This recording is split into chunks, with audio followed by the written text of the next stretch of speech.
दर्शक बंधु केते दिन और मेढा पलरे मेढा छुआ हो रही आम शिशु पराक्रम हवा कथा गोटे छोटिया गल्प आपन कहवाक जाऊँगी। थरे गोटे सिंह शिशु मेढा दल पाखे रही जाता। सी मेढा मैंने जपरी घास खाती सेपरी घास खाए और मेढा छुआ मेल बुले खेले से भले मे मे करे। दिन जंगल में मेढा पल संगे सिंह छुआटी को बुलुवा देखी सिंहटी ता हजि छुआटी मेढा पल देखा पाइला एवं खूब जोर गर्जन कला। मेढा मैंने पलाई गले। सिंह छुआटी को धरी पकाइला। सिंह छुआटी जीवन भय मे मे बोआऊ थाए।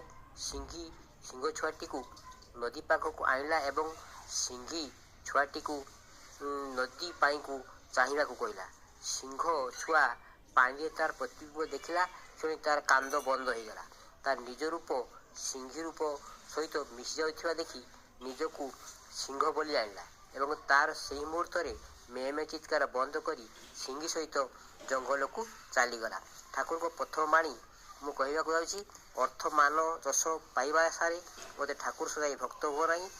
सावधान हो तुम ठकीज। तुम ठाकुर तो जाग्रत नहेले कहीं तुम केन्द्र निहती फांकीदेले ताही पाइब। सिंह शिशु मेढा पल जमी बुलूला सेमती बुलवाक पड़ो।